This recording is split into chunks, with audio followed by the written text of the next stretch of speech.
Só que a gente fica preso nos detalhes porque a gente quer encantar, porque a gente quer que as pessoas sejam felizes, porque que daí é a nossa necessidade de ser aceito, de ser elogiado.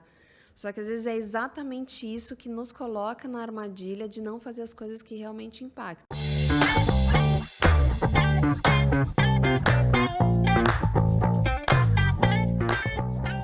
Oi pessoal, tudo bem? Eu sou a Chay, eu sou aqui do RH da Monkin e hoje a gente está começando mais um episódio de Galho em Galho, o podcast da Monkin.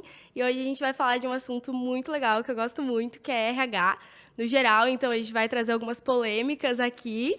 E hoje a gente está com duas convidadas muito especiais e experientes também, quando se fala de RH. Mas, primeiramente, antes de apresentar elas, a gente vai agradecer os nossos parceiros, que é o Link Lab, a ACAT e a Move Locadora. E aí, agora, eu queria pedir para vocês se apresentarem um pouquinho para a gente, contarem um pouquinho mais de vocês. Quer começar? Quer que eu comece? Quero. Então, tá bom. Oi, gente, eu sou a Cíntia. Sou formada em... Vou falar um pouquinho do meu background também, eu acho que vale, né? Sou formada em administração pelo DESC. Não me odeia. Rixa de universidades aqui. Entendi a piada. Eu tenho uma pós em gestão de pessoas e eu trabalho nessa área de gestão de pessoas desde a época da faculdade. Acho que depois a gente vai falar da trajetória, mas hoje sou head de pessoas da Aurum, que é uma empresa de tecnologia aqui de Florianópolis. Na verdade, nasceu em São Paulo e hoje a nossa sede fica aqui em Floripa. Estou lá faz uns 3 anos, mais ou menos, e hoje cuido de toda a área, tanto do que diz respeito a pessoas, quanto dos nossos escritórios, que é onde a gente vive nossa cultura. Muito legal.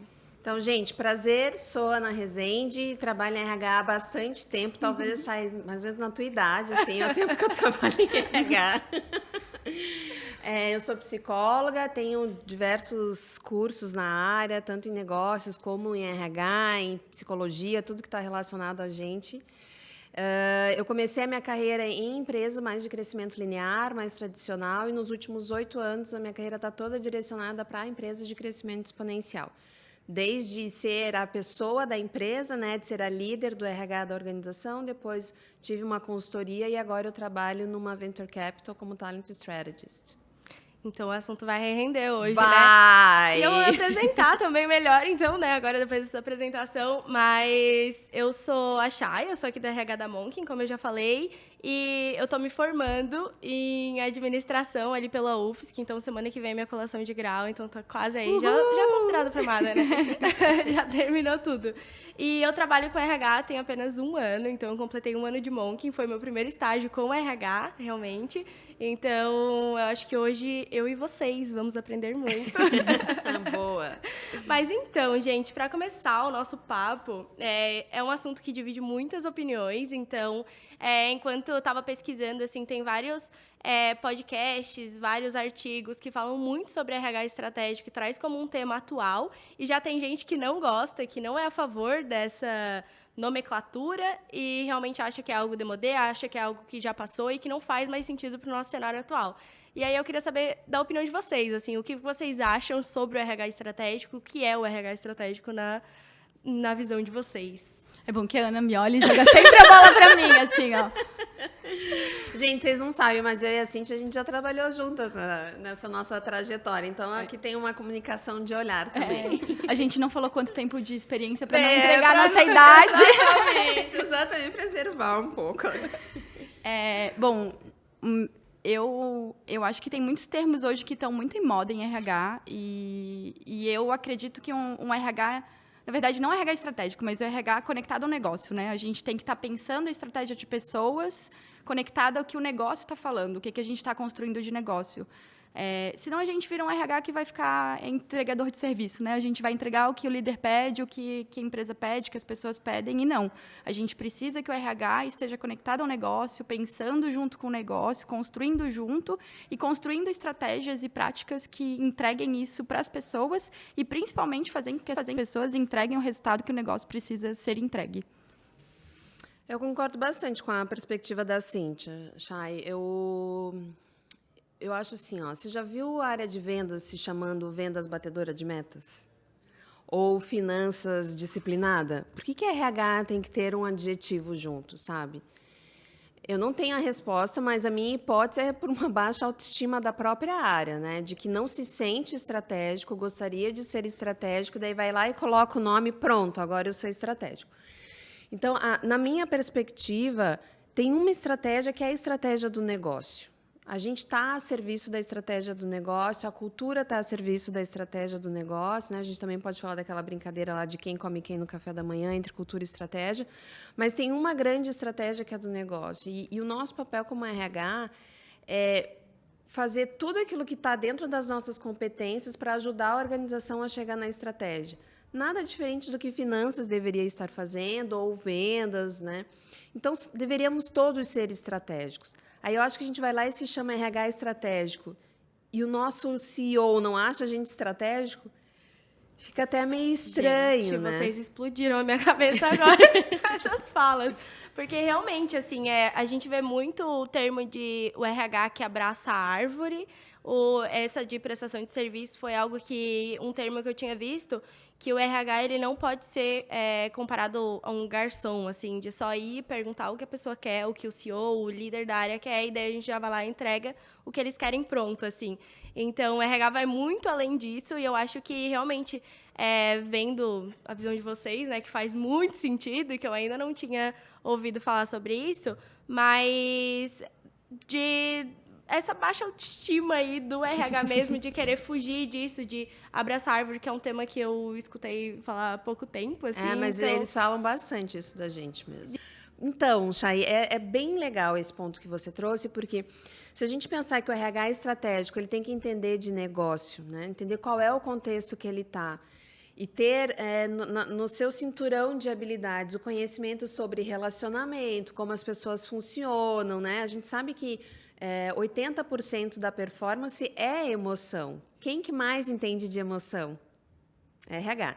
Se a gente está num grupo que os relacionamentos não estão permitindo que as emoções sejam alavancadores de performance, não adianta ficar fazendo treinamento de Scrum Master, de PDCA. Eu tenho que botar essa galera para falar sobre os relacionamentos. Quem está olhando de fora vai pensar, esse RH está fazendo uma proposta de abraçar a árvore, mas porque está olhando de fora. Quem está dentro da organização e está sentindo a angústia de não viver um relacionamento saudável, vai falar assim, putz, esse RH está indo cirurgicamente naquilo que precisa mexer. Então, Ana, eu acho que a gente até, desculpa te interromper, mas a gente tem um exemplo legal de quando a gente trabalhou juntos. Boa. E quem olhava de fora podia achar que a gente estava abraçando árvore. E assim, aprendi muito sobre Brené Brown, graças à Ana, que me apresentou, até contando um pouquinho, quando eu trabalhava na Zigo, trabalhei bastante tempo lá, a gente foi investidos e aí nesse momento conheci a Ana e eu falo que eu tive uma pós-graduação de 6 meses com a Ana, assim, foi mais do que uma pós-graduação, tive a honra de ter ela como mentora. E a gente estava muito nesse momento de construir muitas coisas na área da Zigo, na área de people, né? E a gente entendeu que tinham coisas que a gente precisava fazer de treinamento e que eram treinamentos que, se tu olhar de fora, vai parecer que a gente estava louco ou que estava abraçando a árvore, como a gente está falando. Mas a gente dava para todo mundo que entrava, a gente formatou treinamento de vulnerabilidade, de inteligência emocional. E justamente porque eram comportamentos que a gente entendia que eram importantes para o negócio, porque era a base para a gente construir coisas, fazer com que as pessoas se sentissem confortáveis para serem elas mesmas, para aí sim construir as coisas junto com a empresa. Então, o termo estratégico eu não gosto, que parece que a gente está falando do RH estratégico, mas foi estratégico. A gente pensou dentro do que a gente precisava no RH para aquele momento da Zigo. Então, acho que a Ana até pode comentar um pouquinho mais. Putz, foi sensacional a Cíntia ter lembrado disso, porque a base do trabalho que a gente fez lá, eu e a Cíntia, depois veio a Nath, que também somos um trio super poderosas, foi com base num livro que se chama And Everyone Culture, que fala das empresas que se desenvolvem de forma deliberada. E o que esse livro traz para a gente, já na introdução? Que a gente pode passar, às vezes, até 40% do nosso tempo investindo a nossa energia, e o tempo mesmo, escondendo as nossas fragilidades, escondendo aquilo que eu não sei fazer, escondendo os meus medos, e dentro de uma organização eu estou falando, tá, gente?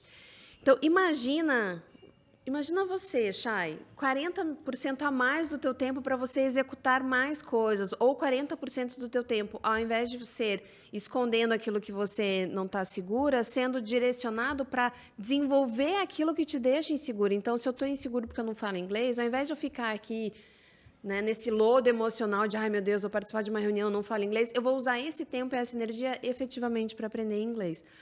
Então, a gente voltar para essa conversa de o que eu preciso ter para me sentir à vontade, para dizer aquilo que eu não sei fazer para o meu líder, né? Para o meu líder me dizer claramente o que ele precisa de mim, para que então a gente juntos busquemos o meu desenvolvimento, isso precisa abraçar a árvore. Cara, vocês falaram ali da Nath, só uma aspas aqui. A Nath me ajudou muito quando eu entrei na Monk. Eu era da Atlética, então foi meu primeiro contato com gestão de pessoas, foi na Atlética. E ela deu um treinamento de recrutamento e seleção e um de feedbacks pra gente. Então, eu conheci ela ali e depois, quando eu entrei na Monk, eu tava totalmente perdida, assim, imagina.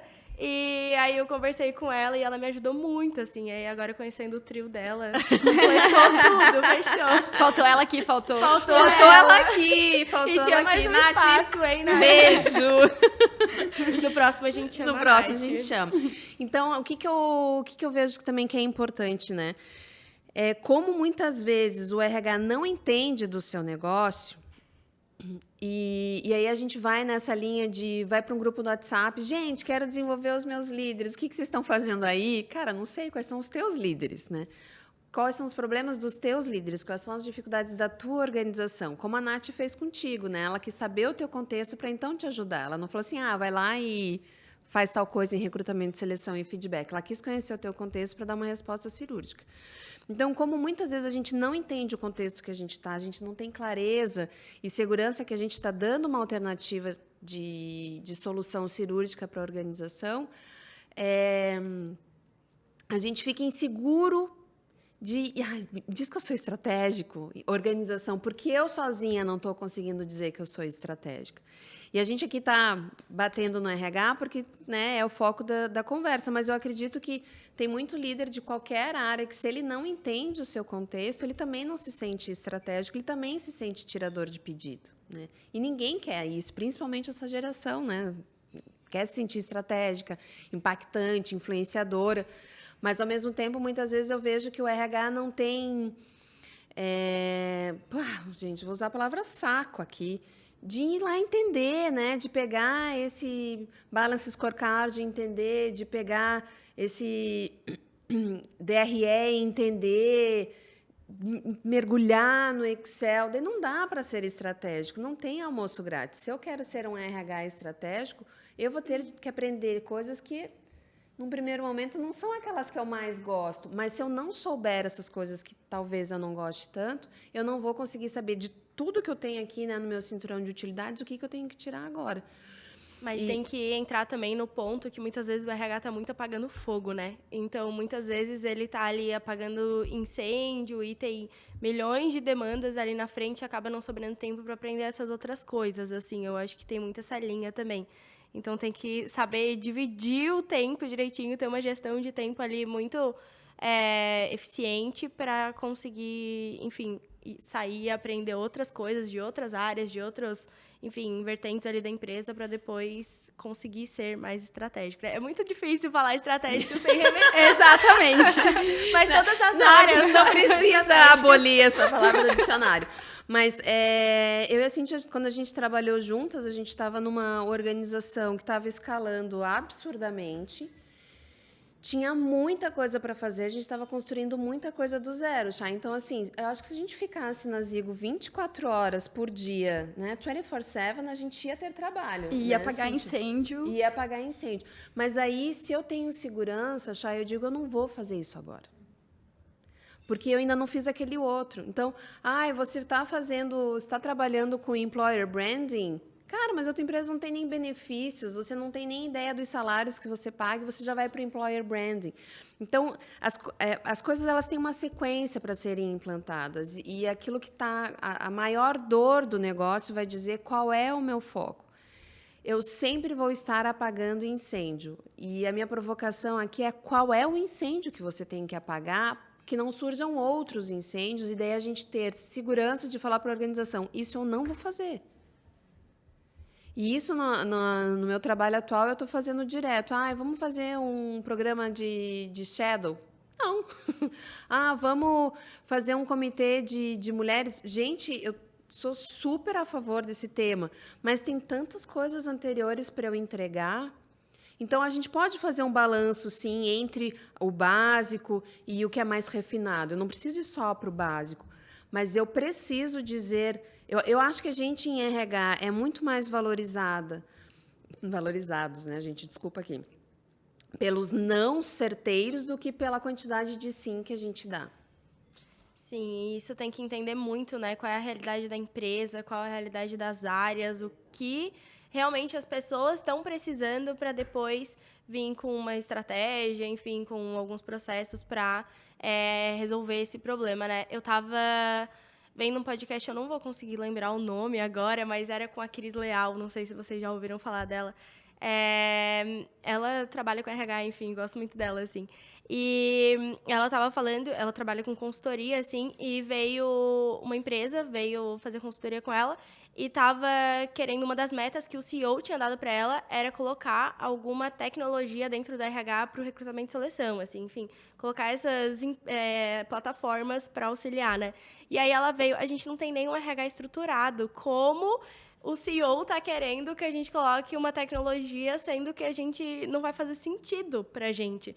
Então, todo mundo tem que saber o cenário da organização antes de vir com uma... E daí, ela não estava conseguindo dizer não para o CEO, ou talvez ela até disse, só que o CEO cagou para ela, né? Falou, não, você vai acrescentar essa, porque senão a gente está ficando para trás, assim. Ela disse que escuta muito isso de estou ficando para trás, e muitas vezes o que precisa é, voltando naquele tema do abraçar a árvore, assim, muitas vezes a organização precisa daquilo antes de chegar numa tecnologia, em algo, uma plataforma, enfim, outras coisas para auxiliarem nesses processos, né?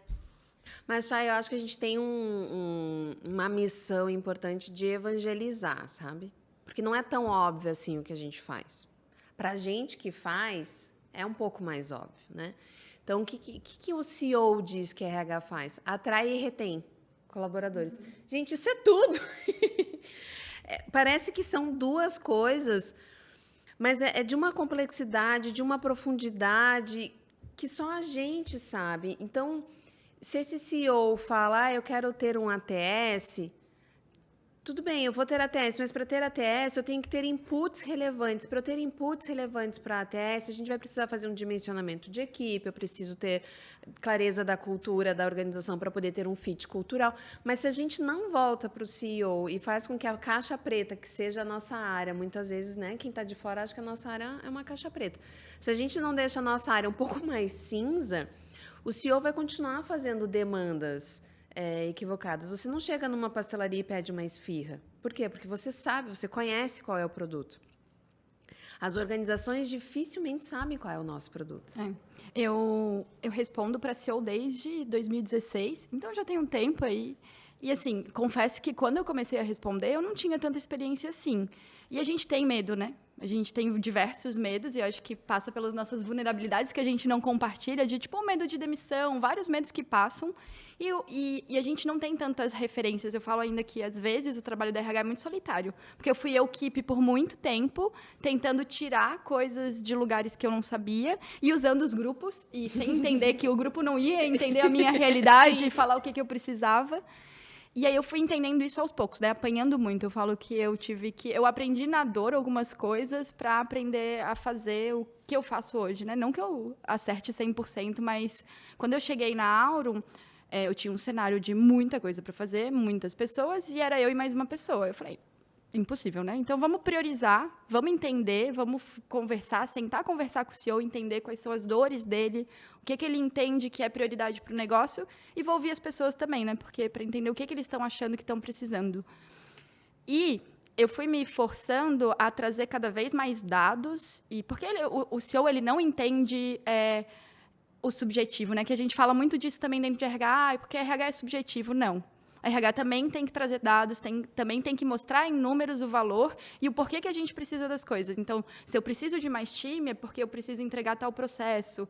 Então, eu fiz vários projetos disso e eu falava, né? Eu me coloquei na mesa eu fui me forçando a me colocar na mesa de decisão, né?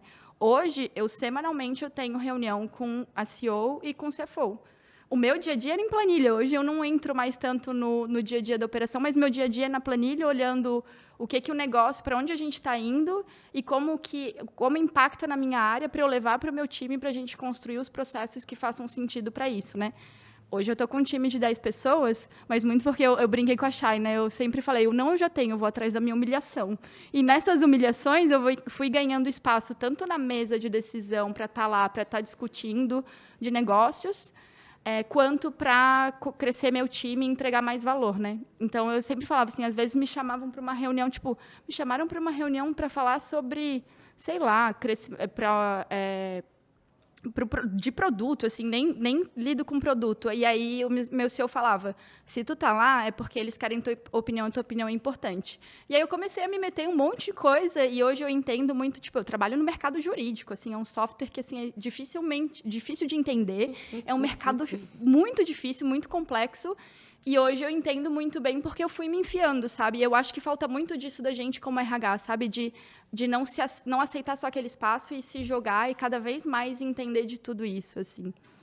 E eu acho que a rotina também, ela convida a gente para esse lugar que a Cíntia está comentando, assim. É muito sedutor aquele colaborador que não sabe o que fazer, te procura e daí você fica 1h30 com aquele colaborador. Aí vem um líder que não sabe o que fazer, mais 45 minutos com aquele líder, né? Então, essas demandas do one-on-one, que a gente vai recebendo informação de que a gente é importante, elas tiram a gente da planilha. Elas tiram a gente da reunião de produto. Aí a gente chega em casa pensando, nossa, que dia produtivo. Só que daí, quando você vai contar no teu quarto, que você, né, tem lá OKR, qualquer que seja a metodologia de gestão de performance, quando você vai contar para si mesmo, assim, o que eu fiz nesse quarto, você pensa, conversinhas. Eu não impactei o negócio, eu conversei um pouco aqui, conversei um pouco lá, mas no final do dia eu não entreguei nada, né? O que eu entreguei para a organização para que esse líder não precise mais falar comigo na mesma frequência que ele vem falando? O que eu entreguei para a organização para que esse colaborador vá direto falar com o líder dele para que ele não precise mais de mim? Então, eu volto muito nessa questão da nossa baixa autoestima, porque normalmente a pessoa de RH é uma pessoa de relacionamento, né? E aí, se a gente for para todos os assessments, MBTI, DISC, blá, blá, blá, pessoas de relacionamento, elas acabam percebendo muito mais o seu valor pela referência externa do que pela interna.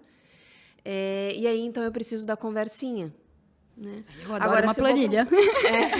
Agora, se eu vou para a reunião de produto e às vezes eu falo uma coisa que mudou o curso da reunião, ninguém vai me dizer, nossa, Ana, que bom que você estava lá na reunião de produto. Ninguém me fala nada, mas eu, com a minha referência interna, eu percebo que o que eu falei foi estratégico, impactante, influente, pronto. Eu não preciso das várias conversinhas, eu posso passar um tempão calada, planejando, estudando, eu não preciso desse one-on-one literal, eu posso ter os relacionamentos mais metafóricos, né? Eu penso, proponho e alguém entrega. Ou eu também posso me sentir reconhecida porque o CEO foi fazer uma fala para toda a organização. Eu falei, cara, fala isso, fala aquilo, fala aquele outro. O CEO vai lá, fala tudo aquilo e ele é aplaudido. RH tem momentos muito relevantes de bastidor. Que se a gente não consegue dizer, cara, você foi foda naquele bastidor, ninguém vai dizer para nós. E tá tudo certo, porque isso também faz parte da nossa descrição de cargo. Então, às vezes, fica muito numa coisa de deixa eu entregar um puta programa de desenvolvimento e a gente gasta 3 horas pensando na logo, 4 horas pensando no nome. Né? Então, quando eu fui para a empresa de crescimento exponencial, o que me encantou é esse olhar agile. Cara, será que o nome realmente faz tanto sentido? Eu cheguei aqui e falei assim, nossa, de galho em galho, que nome alucinante. É um valor para mim ter um bom nome, ter uma boa logo. Mas eu tenho que entender que para a organização não tem esse mesmo valor, né? Só que a gente fica preso nos detalhes porque a gente quer encantar, porque a gente quer que as pessoas sejam felizes, porque que daí é a nossa necessidade de ser aceito, de ser elogiado. Só que, às vezes, é exatamente isso que nos coloca na armadilha de não fazer as coisas que realmente impactam. E daí eu volto para aquela história do não. Quando eu digo não, vai ter bico, vai ter climão, vai ter não sei o quê. Mas vai dar 6 meses e a pessoa vai falar assim, putz, que bom que você disse não. Isso em processo seletivo é direto, né, Cíntia? A gente diz não, a pessoa é contratada, daí a pessoa não performa, né? Muito. Ou a gente, tá, então faz. Não, mas e eu vou fazer todo o possível para que essa pessoa performe, mas eu estou dizendo não por A mais B mais C, e vamos lembrar disso lá na frente, se precisar. Então, a gente conseguir... Putz, eu vou fazer mais um último comentário, assim. A gente em RH tem um papel muito relevante de adultizar as pessoas. Quem que está ensinando as pessoas a lidar com as suas emoções, né? Quem está ensinando as pessoas a se autoconhecerem? Quem está incentivando as pessoas a se autoconhecerem? As universidades não fazem isso, as escolas não fazem isso e os pais acabam não fazendo isso também. E aí são essas as pessoas que a gente acolhe, principalmente nas startups, as pessoas que não passaram por isso ainda. E a gente precisa escalar o desenvolvimento delas para que elas entreguem mais. Então, quanto mais a gente também vai frustrando e vai... Com motivo, né, gente? Não é... Quanto mais a gente vai botando limite, vai frustrando, essas pessoas vão amadurecendo. E a gente, em tecnologia, a gente lida com pessoas muito jovens, né? Hoje eu tenho uma média de idade de 27 anos. Meu eu me Deus. sinto uma senhora dentro da empresa. Meu Deus, eu tô muito curiosa pra saber a tua idade. Eu tenho 34. Sei que não parece. Eu não vou falar a minha, vamos combinar. É recém-feito também o meu. Então ainda 26, né? Não, 26, doida. 27 é a média, 34. 27 é a média, então... são pessoas muito jovens, são pessoas que às vezes é a primeira experiência e eles vêm trabalhar no mundo de tecnologia muito porque eles viram o que é tecnologia, encantados, mas sem a maturidade ainda de profissional, né? Sem ter desenvolvido muitas habilidades, muitos comportamentos importantes e básicos para tu trabalhar dentro, para estar no mercado de trabalho, né? Então, acaba sendo nosso papel também desenvolver isso um pouco neles.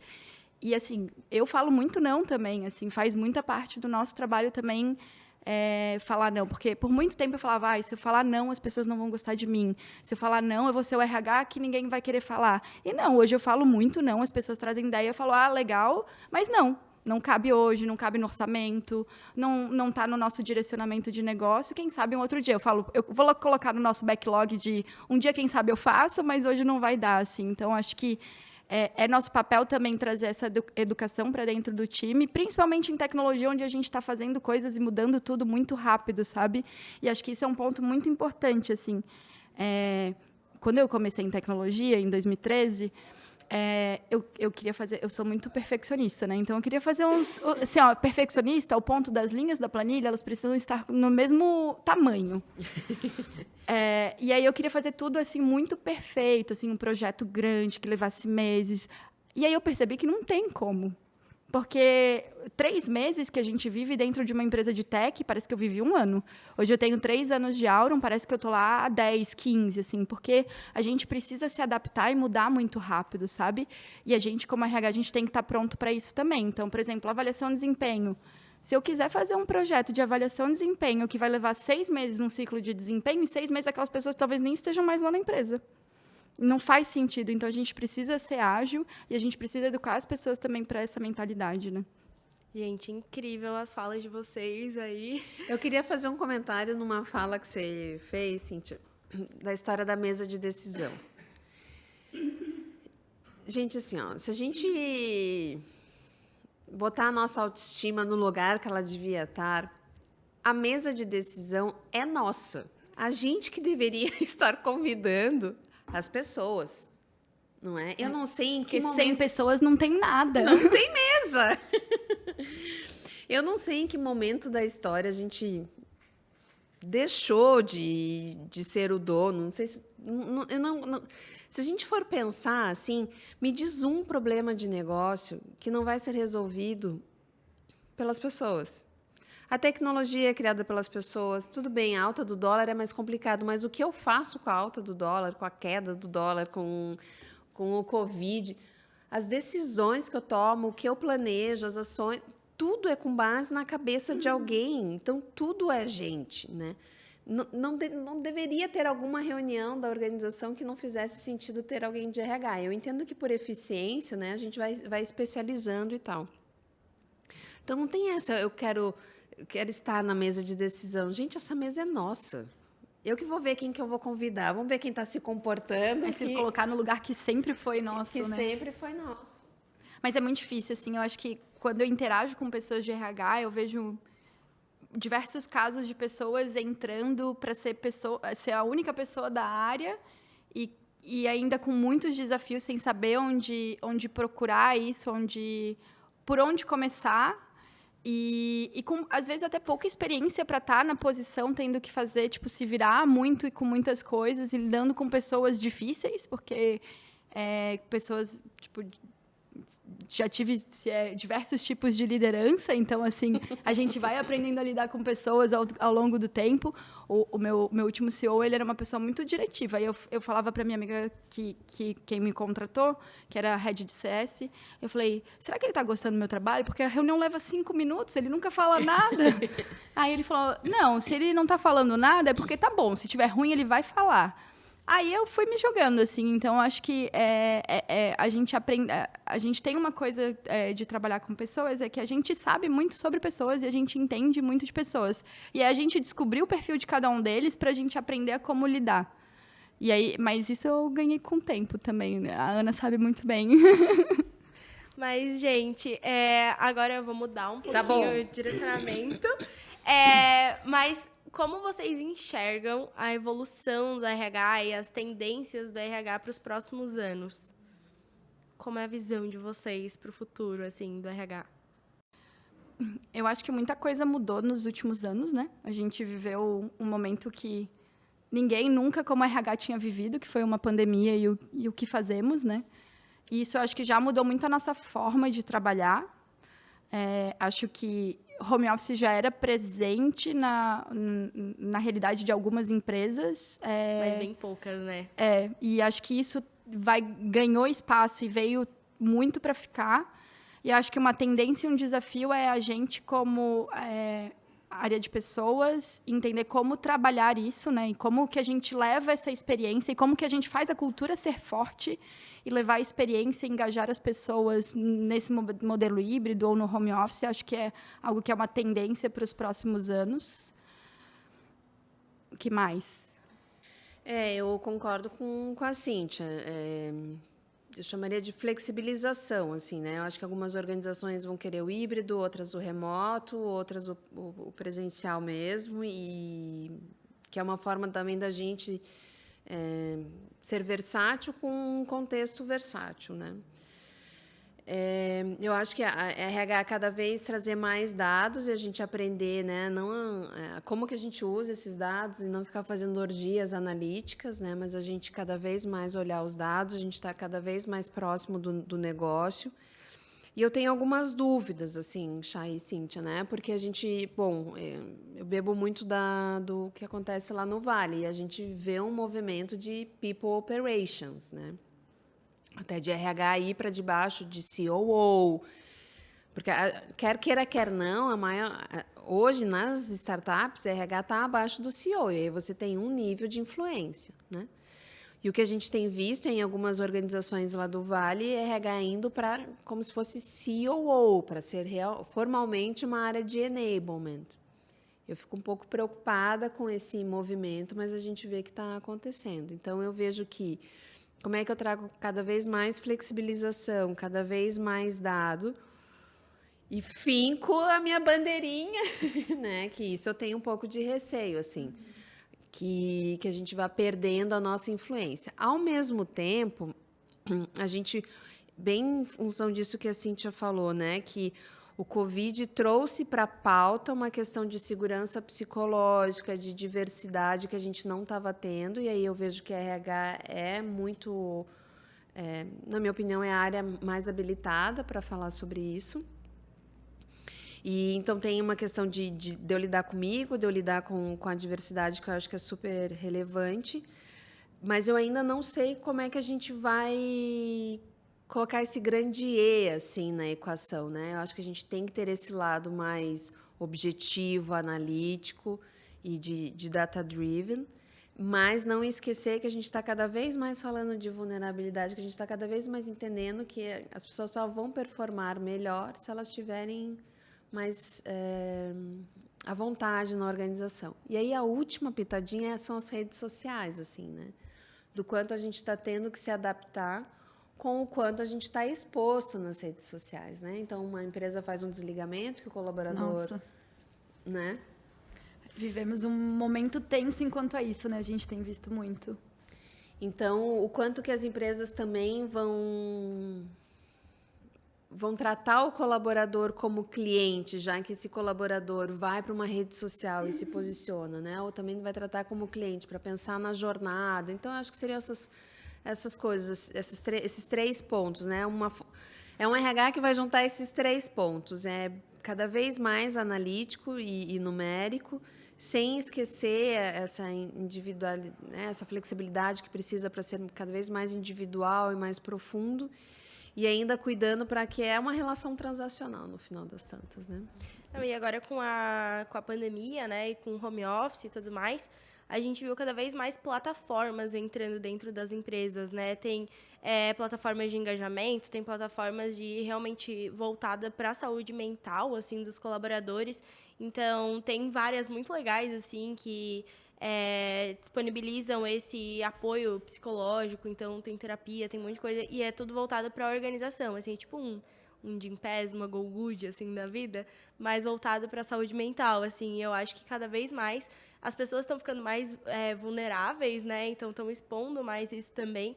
Então, eu acho que está sendo um desafio, né, para o RH, acredito, para todos, mas também está sendo muito bom porque a gente consegue trabalhar em cima disso também, consegue ver o que o colaborador está precisando, assim, o que a empresa está precisando num geral, assim, né? Mas quando a gente fala do colaborador trabalhar na sua casa, eu acho que ficou... Que é uma coisa que já se fala há muito tempo, conceitualmente, de que somos um só, somos um ser integral, não tem como separar. Antes a gente tinha essa coisa, né? Porque tinha, inclusive fisicamente, a minha casa, eu andava, eu pegava ônibus, eu pegava o carro, eu estava em outro lugar para trabalhar. Agora é a mesma coisa. Então ficou na cara que somos uma única pessoa. Está cada vez mais claro para o líder que se eu não estou bem emocionalmente, se eu não estou bem psicologicamente, eu não vou entregar. Então, por que não dar um benefício que ajude essa pessoa a estar bem psicologicamente para ela entregar mais? Gente, agora que a gente falou de home office e tal, eu vi um negócio hoje, inclusive, que eu fiquei muito pensativa, assim. Era um gestor, que tem um grande nome aí, falando que as empresas, né, principalmente o RH, assim, está muito preocupado em como fazer um onboarding efetivo, enfim, como engajar os colaboradores no home office. E ele falou que, na visão dele, o RH está atrasado quando ele está pensando nisso, e sim, ele teria que estar pensando num período pós-pandemia, onde todos vão voltar. Só que já tem várias empresas anunciando que não vão voltar mais, que o home office fez sentido para elas e que vão continuar e está tudo bem. Mas ele falou que seria por um curto período de tempo, assim, e logo, logo todo mundo iria voltar para o presencial. E qual a visão de vocês, assim, o que vocês acham que vai acontecer? As empresas vão optar pelo híbrido, pelo remoto, pelo presencial total, assim? O que vocês acham disso? Eu posso te falar pela minha realidade. A gente, inclusive, fez pesquisa interna para entender como seria o retorno, o que as pessoas gostariam. E a gente tem uma pessoa que optou ficar pelo presencial. Então, de 180 pessoas, a gente tem uma pessoa que quer ir para o escritório todo dia. Porque o que veio de benefício que as pessoas falaram muito é muito esse ganho de qualidade de vida. Assim, a gente tem escritório em São Paulo, as pessoas levavam 2 horas para ir para o trabalho.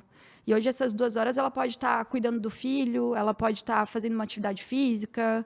Então, isso facilitou muito, aumentou a qualidade de vida. E eu tenho visto em recrutamento e seleção, empresas que divulgam vaga que não é mais home office ou pelo menos híbrido, perdendo candidatos por conta disso. E quando a gente vive um mundo de tecnologia, onde ainda é difícil contratar desenvolvedores, onde tem mais vaga do que pessoas para as vagas, eles estão cada vez mais escolhendo isso, né? E acho que não só em tecnologia, mas todas as áreas, cada vez mais as pessoas estão escolhendo onde elas querem trabalhar. E eu não vejo voltando 100% para o presencial. Hoje, por exemplo, eu vou para o escritório uma vez por semana porque eu gosto de estar no escritório com as pessoas, mas porque é uma opção. E eu vejo empresas que obrigam a pessoa a ir uma vez por semana e essas pessoas não felizes indo para o escritório, sabe? Então, acho que cada vez mais o home office, o nosso dia a dia em casa vai ser uma opção e o escritório vai ser o espaço onde a gente vive cultura, onde a gente vive se conectar com pessoas de outras formas, né? E aí eu acho que o nosso desafio é como é que a gente faz essa conexão gerar no escritório, mas também gerar para quem está em casa e vai ficar 100% em casa, assim. Mas eu não vejo a gente voltando. Tem empresas que vão voltar? Tem, mas vão ter outros desafios, né? E uma coisa que eu acho que aconteceu na Monk, acredito que tenha acontecido em outras empresas também que estão trabalhando no modelo remoto, é a questão de contratação de outros estados. Enfim, aqui na Monk a gente tem pessoas de Fortaleza, do Espírito Santo, de São Joaquim, enfim, tem gente de São Paulo. Então, assim, se a gente realmente, não, vamos voltar presencial, a gente não teria como, porque a galera ia ir pro escritório, aquele meme, né? Ir pro escritório para fazer reunião online. Não faria sentido pra gente, assim. E acredito que tem outras empresas com esse mesmo, não problema, mas nessa mesma situação, assim. Eu acho que na área de tecnologia a maior parte vai ficar no híbrido. Não consigo também imaginar que... Eu tenho visto algumas empresas entregando seus escritórios, mas alugando um coworking para ter um ponto Surgiram de até contato, né? ferramentas para isso, né? Hoje tem espaços que nasceram na pandemia, pós-pandemia, justamente porque as empresas não querem ter o custo, até porque para a empresa é vantajoso devolver um escritório porque era um custo alto e alugar, às vezes, um espaço compartilhado para as pessoas viverem a cultura ou trabalhar de vez em quando. Mas eu acho que o mais importante assim, é entender o que faz sentido para aquele negócio, o que faz sentido para a cultura daquela organização. Então, se eu estou falando de uma organização que ela é mais high touch mesmo, né, que ela quer as pessoas mais próximas, uma organização mais focada em pessoas e tal, vamos deixar claro para todo mundo que essa é a nossa cultura, essa é a nossa estratégia de negócio, essa é a nossa proposta de valor e quem quer, vem. O que eu acho que é muito danoso são as organizações que têm uma estratégia, por exemplo, de 100% remoto e ficam trazendo pessoas que ficam lamentando que gostariam de ter um touch point presencial. Então, no final do dia, se as organizações entenderem quem elas são e o que elas querem oferecer, né? O que elas querem oferecer como uma marca empregadora e se mantiverem fiéis a isso, fica todo mundo bem.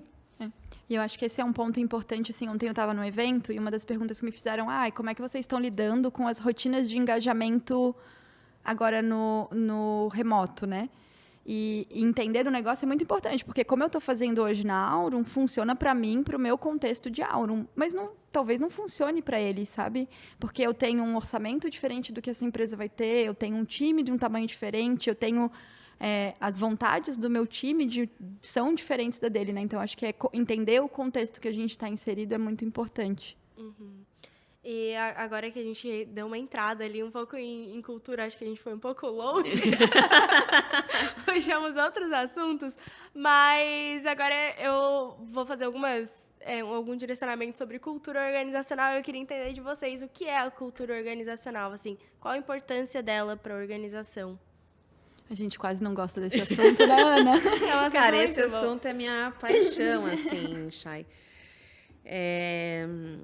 Eu acho que de tudo que a gente faz em RH, a gestão da cultura ainda é o mais complexo. É invisível na maior parte do tempo. Tem muita gente tentando mensurar e ainda a gente tem bastante dificuldade, né? Então, é um assunto que eu vejo que de todos que a gente trata em RH é o que mais precisa de bunda hora, sabe? Mais precisa de experiência para tratar. Eu gosto de... Bom, a minha ídola no assunto é Carolyn Taylor. Ela tem uma consultoria que se chama Walking the Talk, nos Estados Unidos. Então, procurem ela aí. Quem gostar do tema cultura, super recomendo. E eu gosto de pensar a cultura como um conjunto de comportamentos que a gente valoriza, que a gente tolera ou que a gente não aceita. Então, eu acho que quando a gente vai para esse conceito, Chay, a gente começa a ficar um pouco mais acionável. Porque quando a gente está naquela de o conjunto de hábitos, valores, ok, o que eu faço com isso, né? Você fala isso para um líder, a nossa cultura é o conjunto dos nossos hábitos e rituais. Cara, o líder volta para a mesa dele com a mesma informação que ele tinha antes dele te perguntar. Agora, se você fala, é o conjunto de comportamentos que a gente valoriza, e são esses os 5 comportamentos. É o que a gente não tolera, e são esses os 5 que a gente não tolera, né? Enfim. Esse líder vai saber o que ele tem que esperar do time dele, o que ele tem que reconhecer e o que ele tem que desenvolver.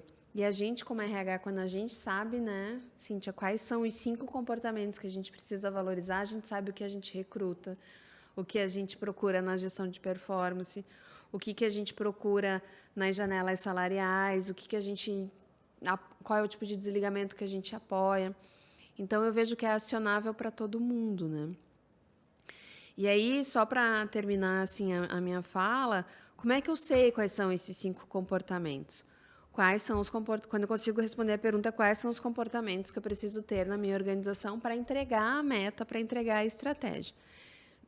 Então, eu tenho essa piadinha velha já, né, de que não é quem come quem no café da manhã, né? A gente precisa da cultura e da estratégia tomando café da manhã juntas para a gente chegar no resultado. Então, essa discussão de quem é mais importante, eu também acho que é pouco acionável, né? Eu acho que foi super importante o Peter Drucker ter trazido essa frase para mostrar que cultura é relevante, mas a gente já aceitou que ela é relevante, então vamos para o próximo passo, que é dizer que elas têm que trabalhar juntas, elas têm que estar coladas. Então, se na minha estratégia eu vou precisar pivotar a minha organização, vou precisar ter uma série de produtos novos, então eu preciso de comportamentos inovadores. E foi isso que a gente viveu lá na Azigo, né? A Azigo precisava de uma organização inovadora. Quais são os comportamentos que eu tenho que ter na minha organização para que as pessoas sejam inovadoras? Aí a gente foi falar de vulnerabilidade. Por quê? Porque é a base da criatividade. Então, as coisas começam a ficar num efeito cascata que faz muito sentido. Então, o que eu quero como organização? Quais são os comportamentos que eu tenho que ver na minha empresa para chegar nesse lugar? E mudando a estratégia da organização, eu tenho que voltar e ver essa cultura é a cultura que vai me levar lá ou não. Não é algo que não pode ser mudado, Exatamente. né? Eu acho que isso que é importante também. Eu acredito muito nisso também e que, para mim, a cultura é a base de tudo que a gente faz na empresa e, principalmente, quando a gente vai pensar os processos, as ações de pessoas, tem que ser pautado na cultura, né? Então, eu tenho o desenho do meu time, eu divido meu time hoje em 3 células, recrutamento e seleção, cultura, engajamento e desenvolvimento. Mas a cultura não está só dentro dessa célula de cultura e engajamento, ela é a base de tudo. As pessoas, quando a gente fala de jornada, e eu acredito muito que é cada vez mais, assim como o produto fala de jornada do cliente, a gente precisa falar da jornada das pessoas, desde antes delas interagirem com a gente, antes de ser uma pessoa que trabalha com a gente até o último dia, a gente precisa estar conectando tudo à cultura. Então, eu tive casos de pessoas que se candidatou 7 vezes no processo seletivo com a gente, porque teve esse contato com a cultura desde o processo seletivo. E quis tanto e gostou tanto da cultura, porque não era nem tanto a função, porque ele fez o processo seletivo para outra área, depois passou. Então, ele gostava tanto da cultura e do que ele via desde o começo, que ele tentou, assim. Então, a gente precisa criar todos os processos muito pautado na cultura, naquilo que a gente acredita. E tá sempre revisando e mudando, assim. Então, veio pandemia, a gente tinha várias rotinas de engajamento e de cultura que a gente fazia no presencial, que eu tive que revisar e entender o que fazia sentido agora. Eu tinha uma realidade de 90 pessoas, hoje eu estou com 180, eu precisei sentar, revisar, entender o que fazia sentido para a gente colocar de cultura no dia a dia. Assim. Então, eu acho que é algo muito mutável, onde a gente precisa estar sempre olhando também. E não só a gente, né? Porque a cultura, senão vira só o papo do RH, né? Lá vem o RH com mais um processo de cultura chato lá para nós, mais um processo. Não, tem que ser algo que vem não só de cima, né? Mas é de todo mundo, assim. Então, a gente precisa colocar o CEO para falar de cultura, a gente precisa botar a diretoria para falar de cultura. E hoje, dando um exemplo, eu tenho metas de cultura que são compartilhadas, não são só minhas, são metas da organização, são metas do CEO, são metas de toda a minha diretoria, assim, porque a gente entende que é a base de tudo que a gente faz dentro da empresa. E você comentou ali, né, que teve gente que se candidatou 7 vezes por conta da cultura, por gostar da empresa e querer entrar na empresa, não muito pela vaga, assim. Mas, e como tem casos também ao contrário, assim, de olhar, falar, não, gostei dessa empresa, gostei dessa cultura, me identifiquei, e aí quando entra efetivamente na empresa, é totalmente ao contrário, é uma coisa que eles só falam da boca para fora, não vivem aquilo, né? Então, isso aí deve ser muito frustrante, assim. Mas eu entendo porque que acontece, né? Hoje eu tô senhora empática. Mas é que assim, ó, pensa na empresa que foi de 90 para 180, que a Cintia acabou de contar para nós. Se a gente não olha para a cultura de maneira rotineira, a gente começa a ter subculturas. Aí o RH vai comunicar aquela cultura mor no processo seletivo e a pessoa ela vai ser contratada para uma área que não está dentro da cultura. Ou porque é um líder novo de organização, ou porque é um líder desalinhado com cultura. Então, quando a empresa dá esse stretch, né, de 90 para 180 num espaço curto de tempo, se a gente não faz a gestão da cultura, é impossível a gente não estar dando espaço para a criação de subculturas. Ah, tem empresa desonesta que comunica o que é mentira? Tem, mas na minha opinião, a maior parte da...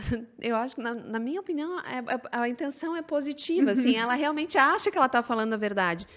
Mas como o RH ou está distante do negócio, ou a organização não está conseguindo fazer gestão para que a espinha dorsal seja respeitada, a gente pode ter 2 colaboradores vivendo culturas diferentes na mesma organização. Aí você tem um feliz e o outro frustrado, como você comentou. E como fazer para alinhar isso tudo, assim, em todas as pessoas? Eu acho que é bem isso que a Cintia estava falando, né, Cintia? Eu acredito muito também que o caminho, quando a gente cresce, além de a gente, como área, estar olhando para os processos, a gente precisa ter pessoas que nos apoiem e nos ajudem nisso, né? E, para mim, a liderança é o caminho, né? A gente desenvolver a liderança para ser essa pessoa. O líder, ele é gestor de pessoas, né? Então, a gente precisa desenvolver ele para isso. Então, hoje, por exemplo, lá dentro da Auron, a gente puxa muitas guildas. Eu tenho uma guilda de cultura, que faz com que eu entenda aquilo que a gente está falando lá no RH está realmente fazendo sentido dentro dos times, e a gente também, com essa guilda de cultura, faz com que os times estejam alinhados com aquilo que a gente quer quanto a negócio. Mas eu tenho uma guilda de liderança, onde eu estou passando por diversos assuntos de gestão de pessoas e desenvolvendo eles para isso. Então, como é que eu faço recrutamento e seleção? Como é que eu faço PDI? Como é que eu faço avaliação de desempenho? Então, desenvolvê-los para também eles entenderem o que a cultura... Porque todos esses processos estão ligados à cultura. Então, como é que eu faço isso de uma maneira coerente com o negócio e para estar falando igual a todas as áreas? Lógico que cada líder é um líder, eles vão fazer de maneiras diferentes, mas eles vão ter um direcionamento de como a gente acredita como empresa. Acho que o processo de RH é o grande guarda-reio, digamos assim, né? Se eu pego esses 5 comportamentos e desenho um processo seletivo que a pessoa vá me mostrando se ela tem esses comportamentos e eu vá mostrando para ela, a partir, né, do processo, quais são esses comportamentos.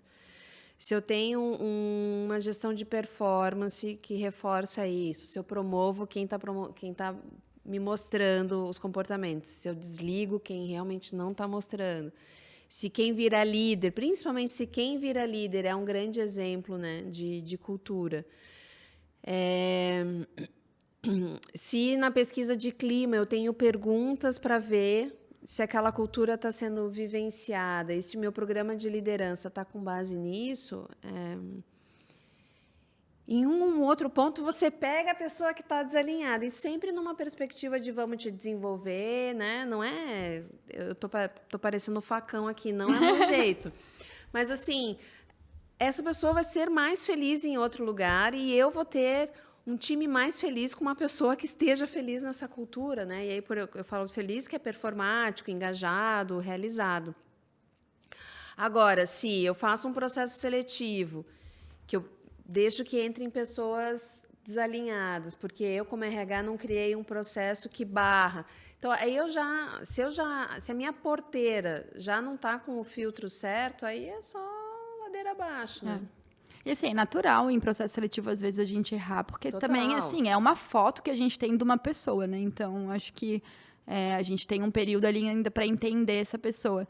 E uma coisa que eu concordo muito com a Ana, assim, O que é muito prejudicial para a cultura é a gente não tomar decisões por base de cultura, tipo, aquela pessoa performa bem, então tá tudo bem, assim, é uma laranja podre, mas tá tudo bem, tá entregando resultado. Não, a gente tem que ser coerente, porque senão a gente passa uma mensagem também que tá tudo bem eu ter comportamentos desalinhados com a cultura, porque se o fulano lá tá tendo, eu vou ter, e ele não é mandado embora, eu vou ter, não tem problema, né? Então, uma coisa que um dos conceitos que eu não gosto muito... Eu não tenho medo de turnover, por exemplo, eu falo dentro da empresa, porque, lógico, né, um turnover descontrolado, eu vou ter medo. O pessoal da Auro não peça um desligamento, não é isso que ela está... Por favor, gente, por favor. Mas o meu medo eu prefiro que a pessoa saia do que ela esteja dentro da empresa falando mal da empresa. Porque isso vai ser prejudicial para a cultura, vai ser prejudicial para as pessoas, e a gente vai criando um clima que a gente não quer, assim. Então, lógico que a gente faz de tudo para aumentar a jornada das pessoas com a gente, mas vai ter momentos que talvez a pessoa não vai estar mais feliz e tá tudo bem, sabe? Vou te ajudar também nessa tua próxima trajetória, se for o caso. Gente, isso aí dá muito pano pra manga, né? Mas... o tema cultura, falar em 15 minutos é uma sacanagem. Muito difícil. Mas eu só queria fazer mais um comentário que eu acho... É o último. Prometo. À vontade. Prometo nada. A gente pode ficar umas 4 horas, será? Produção. Tem que pegar as crianças na escola. Que sabe, Chay, uma coisa que eu acho que é super importante quando a gente está falando de cultura é a gente olhar se as tomadas de decisão de negócio estão alinhadas com cultura. Então, na empresa que eu trabalho, a gente a gente consolidou as informações do Manifesto de Cultura em dezembro do ano passado. E a gente está revendo o nosso processo de tomada de decisão de investimento. Imagina, para uma venture capital, o processo de tomada de decisão de investimento é o grande processo. E a gente está fazendo essa revisão pensando como é que a gente está viabilizando que as pessoas vivam autenticidade, coragem, resultado exponencial, conhecimento, que são os comportamentos que a gente quer no manifesto. Então, eu pegar um processo de negócio e olhar como que esse processo de negócio está alinhado com a cultura, aí eu também amarro. Agora, se eu ficar achando que cultura é só no all hands, aí eu estou ferrada. Né? Porque a rotina vai estar desalinhada com a cultura, e quanto mais as pessoas percebem que a gente diz uma coisa e faz outra, mais a gente vira um motivo de chacota, cria detratores. Né? Se a gente tiver sorte, essas pessoas vão embora rápido, senão elas ficam lá um tempão sendo detratoras e com motivo. Então, não é só uma questão de quem eu trago, quem eu promovo, mas é também todas as decisões que eu tomo. Né? Se eu vou ter que fazer um corte de budget, sei lá, tem que tirar 20% de budget. O quanto que esse corte está alinhado com a cultura? Eu estou cortando aquilo que é menos relevante para a cultura? O que os líderes, né? O que a primeira liderança, sobre o que a primeira liderança debate na reunião de diretoria? Está relacionado à cultura ou está fora daquilo que a gente está querendo ver na cultura? Então, essas inconsistências a gente consegue, sim, mapear nos processos de gestão de pessoas, mas não olhando só os processos de gestão de pessoas, mas olhando todos os processos. E, gente, em um cenário que a cultura está forte, os colaboradores estão engajados e alinhados com a cultura, como vocês fazem essa manutenção, assim, para eles continuarem com essa cultura forte, para continuarem engajados, alinhados? Tem algum plano de ação? Tem algo rotineiro? Como vocês trabalham com isso, assim? Acho que vai depender de cada negócio, nesse caso. Sempre depende, né? Tudo. Sim. Eu acho que... E realmente, acho que depende da realidade de cada negócio. Assim, coisas que eu fazia na época da Zigo, hoje não faz sentido nenhum dentro da realidade de Aurum, né? Então, a gente tem, sim, uma cultura forte e a gente tem alguns rituais que fazem essa cultura ser vivida. Porque a cultura, ela tem que ser vivida no dia a dia, né? Não adianta estar só lá no... eu sei quais são os valores. Tá, mas e aí, né? Então, a gente tem alguns rituais hoje dentro de Aurum, não só processo, então, tipo, recrutamento e seleção, avaliação de desempenho, tudo está pautado em cultura, mas a gente também tem esses rituais de time para a gente poder reforçar essa cultura, assim. E aí, eu acho que esses rituais vão depender de cada empresa mesmo, assim, né? O que faz sentido. Então, por exemplo, a gente tem, cada 15 dias, uma reunião geral, onde a gente reúne todo mundo, a gente fala sobre nosso negócio, sobre metas, a gente faz perguntas. a gente celebra algumas coisas, a gente tem alguns rituais de cultura de, tipo, a gente faz Dia da Cultura, que é onde a gente para viver valores. Então, eu acho que depende muito de cada negócio, mas acho que o que é importante é você mapear e desenhar o que faz sentido para sua organização e sim tê-los. Sabe, Chay, a gente sempre vai ter processos desalinhados e inconsistentes. A gente sempre vai ter gente desalinhada e inconsistente com a cultura. Então,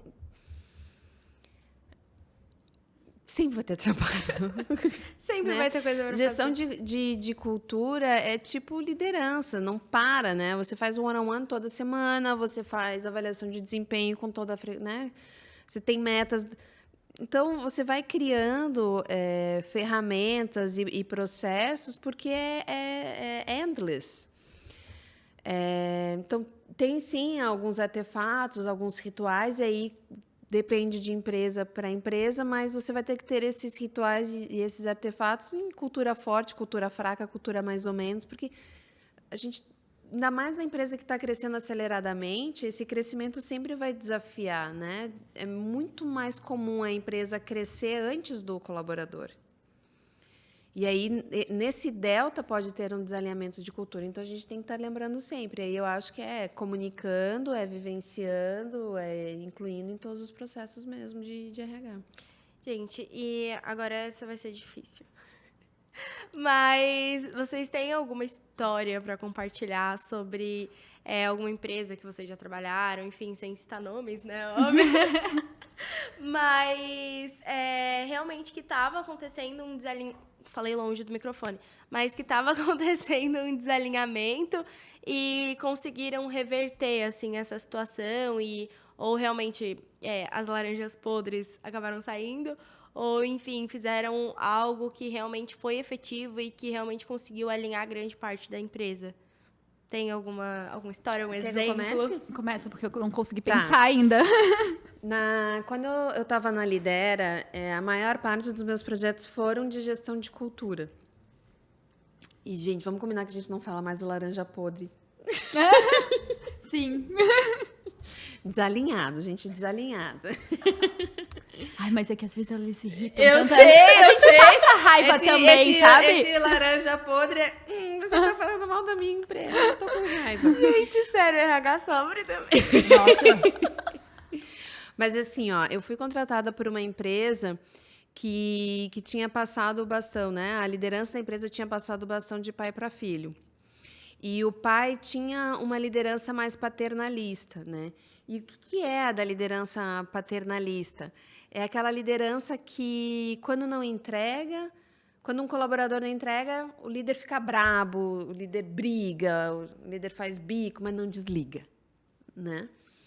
Não, eu não queria tanto que a gente ficasse pensando de conchavos e tal, mas é mais o de não colocar limite, né? E aí o filho que assumiu a liderança foi escolhido pelo fundo, então tinha uma grande pressão por um 180 graus assim, em termos de resultado.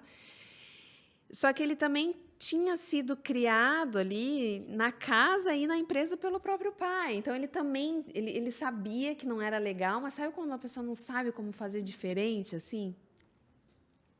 E aí a missão foi, eu quero ter uma empresa focada em resultado, não uma empresa focada em pessoas, né? Porque a paternalista é mais focada em pessoas. E aí explicar para esse líder que, quando ele estivesse frustrado com o resultado, ele não ia conseguir um resultado diferente, porque ele gritava. Porque quando ele gritava, ele fazia com que as pessoas escondessem o resultado ruim, ou que as pessoas não contassem a sua opinião, ou que as pessoas não antecipassem, olha, eu não vou entregar a meta. Mas as pessoas tinham tanto receio da relação, da bronca, que elas iam levar, que elas não contavam mais. Então, o não resultado era sempre uma surpresa para ele. Sabe, as pessoas seguravam até o último minuto, né? Então, toda a última semana do mês era aquela surpresa. E aí o trabalho, assim, Chay e Cíntia, foi entender quais são as crenças que estão ali, que estão alimentando esse comportamento brabo, que estão alimentando esse comportamento punitivo e tentar descobrir dentro dele crenças alternativas, porque uma coisa é eu quero uma cultura de resultado e outra coisa é eu dou conta, eu como CEO dessa organização, eu dou conta de uma empresa focada em resultado, eu dou conta de desligar alguém ou eu vou preferir ficar dando bronca? Então, primeiro, a gente mostrou a confusão que estava dentro da organização, né? E aí, depois, o que precisava, qual era a organização, qual era a cultura mais frutífera, e a pergunta que eu fiz para ele é: você dá conta ou não dá conta? Porque você vai ter que se desenvolver muito para que isso aconteça. Esse é um projeto de 2 anos, a gente está no 18º mês, mais ou menos, e até ela foi super reconhecida, assim, teve um momento de resultado bem interessante. Mas eu assisti o CEO virando de ponta cabeça, sabe? Se transformando, porque a gente não transforma a cultura se o primeiro líder não se transforma. Não é a RH que vai transformar a cultura, né? Então, isso também é bem importante, assim, né? É a estratégia, a cultura tem que estar alinhada com a estratégia e com o resultado, mas ela também tem que ser bancável. Acho que não existe esse termo, mas tem que ser bancável pelo primeiro líder, porque senão ele vai ser inconsistente com a cultura e logo todos vão ser inconsistentes também, né? Que exemplo, hein? Você tem exemplo também? Eu tenho. A minha memória é curta, então eu tenho dificuldade, assim, de lembrar. A Ana vai passar uma colinha. Na verdade, a gente viveu juntas uma reformulação de cultura, assim, que eu acho que é algo que também é... Mais comum, inclusive, né? É bem mais comum. Mas que é um desafio, porque tu reformular uma cultura numa empresa que já tem 100 pessoas, mais ou menos, que eu acho que era... A gente estava mais ou menos isso, né? E eu acho que tem um desafio de... Lógico, como a Ana falou, assim, a transformação de cultura em cima precisa tá alinhado, né? Porque não é o RH responsável e já veio de cima nessa vontade de mudar, mas tu conseguir criar e fazer com que todo mundo para baixo, né? Descer a cultura e fazer com que isso funcione também para baixo é um desafio diferente, assim. Eu passei por lugares onde eu formatei cultura com 20 pessoas, então é um pouco mais fácil, né? Tu criar uma cultura com menos. Quando tu tem mais gente... Tem gente que vai se adaptar a essa cultura e tem gente que não vai se adaptar, né? Mas acho que foi a única vez, assim, que eu passei por essa transformação maior de cultura, assim, de mudar realmente valores, da gente sentar e conversar e mudar mais, assim. Não um exemplo tão... Eu trouxe o exemplo mais, né, mais marcante, porque mudança praticamente de 180 graus em cultura é muito trabalhosa, né? E esse exemplo que a Cíntia está compartilhando é um exemplo de algo que eu acho que é muito comum de acontecer quando a empresa começa a ter, assim, 120, 150 pessoas, que é uma necessidade da gente estruturar as coisas. Então, a gente vai ter que ter pod, a gente vai ter que ter processo, a gente vai ter que ter KPIs. Mas antes eu só chegava aqui e executava, né? Apesar de que a Zigo sempre foi muito organizada e disciplinada, mas a gente começou a ter que incluir uma série de processos e de procedimentos. E como fazer isso sem parecer que a empresa está ficando careta, né? Como trazer a preocupação de eficiência numa empresa inovadora. Então, a gente teve alguns ruídos nesse sentido, né?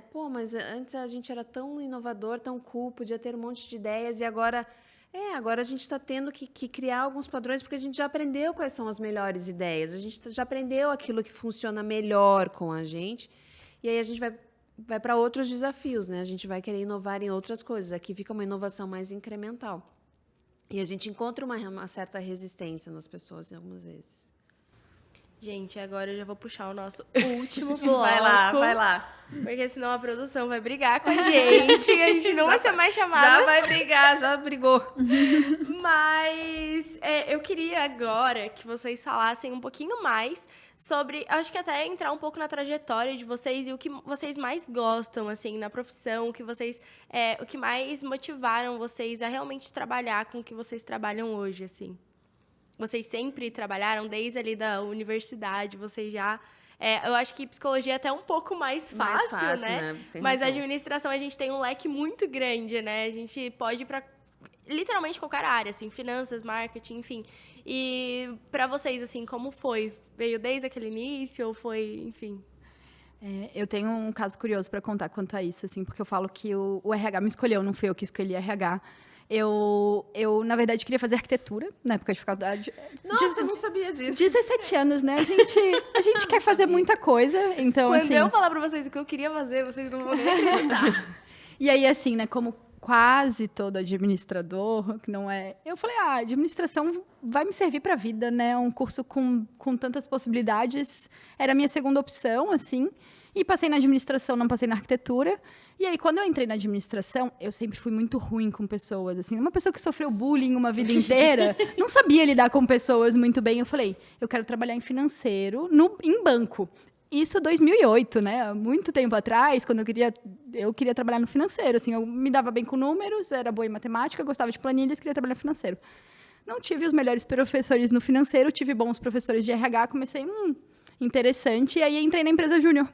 E aí a empresa júnior me jogou no RH. Eu falei, então, Eu fiquei extremamente frustrada quando me botaram no RH no começo, mas eu falo que, graças a Deus, assim, a empresa júnior me botou no RH, e desde então, desde 2010, eu trabalho na área. E nunca pensei, assim, trabalhar em outra área, né? Desde a época de faculdade, praticamente, eu trabalho dentro de tecnologia e eu amo muito trabalhar com RH dentro de tech, porque eu aprendi na faculdade um RH muito tradicional, né? RH industrial. Que, na verdade, zero é aplicado hoje em dia no mercado, principalmente nesse mercado de startup e de tecnologia que a gente vive. E aí, desde 2013, quando eu me formei, eu trabalho praticamente quase todas as minhas experiências. Tive só uma experiência que não foi em tecnologia. E tive muita experiência em startup, que foi muito legal, assim, de tirar RH do zero, de começar a desenhar, mesmo sem experiência. Então, acho que a gente aprende muito fazendo, assim. Então, fui muito atrás disso. E acho que praticamente foi essa a minha trajetória, assim, desde 2010 trabalhando nessa área e desde 2013 em tecnologia, praticamente. E você, Ana? Então, eu me acho uma desenvolvedora de pessoas, assim. Eu posso fazer isso via RH, eu posso fazer isso na clínica, eu acho que eu faço isso com os meus filhos, né? Eu procurei psicologia, acho que por causa disso. Também RH me encontrou, mas depois eu testei outras coisas e daí eu decidi por RH. Então, eu trabalhei 15 anos em empresa de crescimento tradicional, em crescimento linear, automotivo, francês, ISOs. Fui para alimentícia, aquela coisa marqueteira, né, do alimentício, enfim. Mas eu era sempre a ovelha negra da família nesses lugares, sabe? Eu queria fazer as coisas mais rápido, eu queria poder dar minha opinião, eu queria as coisas mais leves, mais ágeis. E eu tenho muita dificuldade de lidar com politicagem, assim, com falta de sinceridade, sabe? Acho que ainda sou meio infantil nesse ponto, assim. Então, eu sofria com politicagem, com lobby, chegava em casa, chorava para o meu marido, eu casei muito cedo. Enfim, e aí, no RH das exponenciais, a gente não tem tempo para fazer lobby, minha filha, porque a gente está apagando incêndio, né? A gente não tem tempo para essas coisas que agregam pouco valor. Então, e a gente é valorizado pelo ágil, então eu me encontrei muito nas empresas tech.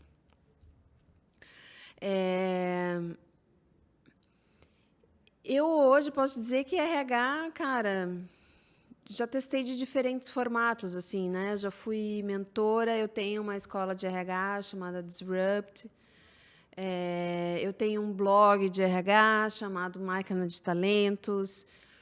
Eu trabalho como Talent Strategist, eu ainda tenho os meus clientes na Lidera. Então, eu consegui fazer uma carreira mosaico dentro de RH. E eu acho que a RH viabiliza muita coisa para a gente. Assim, a RH faz a gente ver um mundo...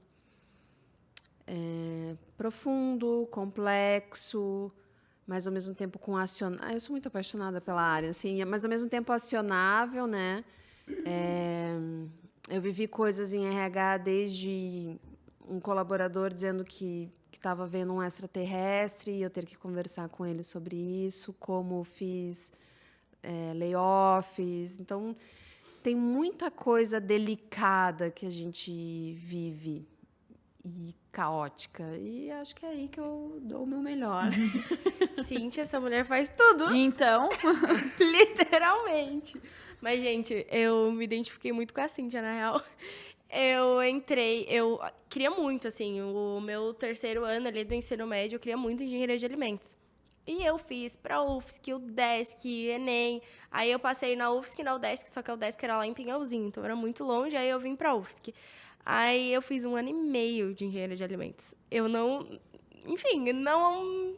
Foi um tempo sombrio, não sei o que passou na minha cabeça. Você quer falar mais sobre isso? Eu acho que realmente foi um surto. Aí depois eu pensei, não, eu preciso sair desse curso, não quero. E aí eu pensei, vou para administração, porque, né, tem um leque de opções e eu não sabia o que eu queria realmente. Eu tava perdida, assim, e não sabia qual rumo tomar. E aí passei em administração e no meu primeiro ano de faculdade já entrei na Atlética também para gestão de pessoas. E aí foi aí que eu fiquei, que eu gostei da área. Porém, eu fiz 2 estágios ali durante a graduação. Eu era um pouco de tudo, assim, e o outro eu fiquei 1 ano nesse, depois eu fiquei 1 ano trabalhando com logística, que também não tinha nada a ver comigo, então eu tenho tendência a escolher coisas que não tem nada a ver comigo. E aí depois eu entrei na Monk, e aí realmente foi assim, me apaixonei real.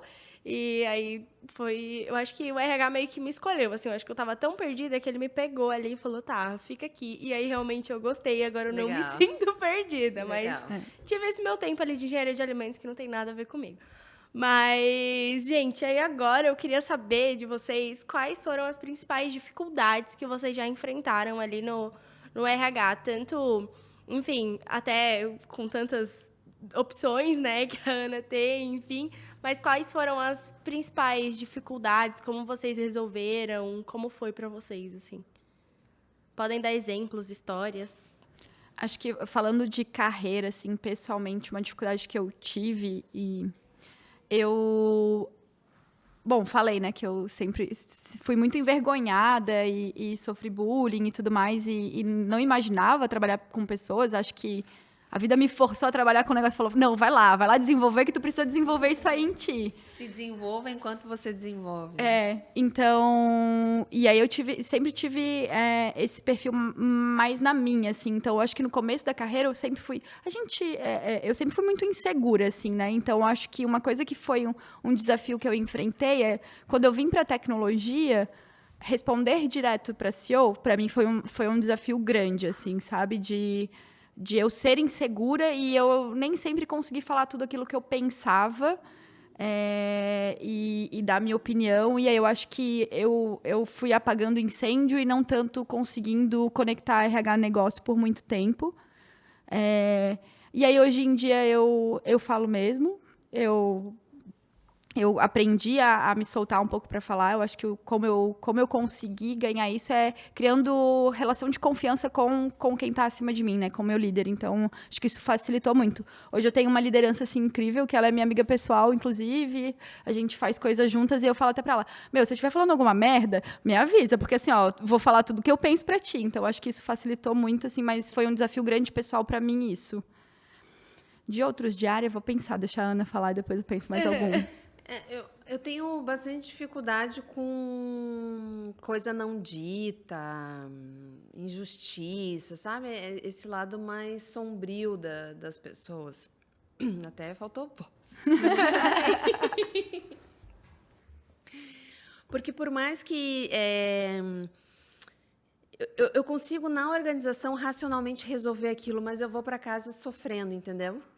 Então, acho que a minha dificuldade é mais assim, sabe? Eu vejo que tem alguma coisa acontecendo que é injusto, é um líder que, por não ser um líder bom, o colaborador está sofrendo, e não é justo com o colaborador, mas o líder não vai melhorar rápido. Então, são essas coisas, assim, sabe? Lidar com esse tipo de coisa que alguém está sofrendo porque alguém está com alguma inabilidade ou tomou uma decisão ruim, pessoalmente eu sofro junto, assim, acho que essa é a minha maior dificuldade. E agora, antes de... a Cíntia ficou devendo... Tá, quanto à área, eu acho que esse que a Ana fala é muito isso, assim, eu acho que a gente, como área de pessoas, people, ou RH, seja lá como a gente chama aqui, a gente quer fazer as coisas pelas pessoas, né? A gente está lá para fazer pelas pessoas. Quando a gente vê que injustiças acontecem, acho que dói muito na gente, pessoalmente, inclusive, né? Eu acho que já sofri bastante com isso também. E acho que um outro que, para mim, é um desafio e que eu trabalho muito com o meu time, e aí eu lembrei que eu sempre falo para elas, é que a gente trabalhar com RH, a gente nunca vai agradar todo mundo. E tá tudo bem. Então, é aprender a lidar com frustrações. Porque a gente pode fazer uma festa foda pra caralho. Desculpem os palavrões. Sempre tem os 5, 6 que vão dar nota 3.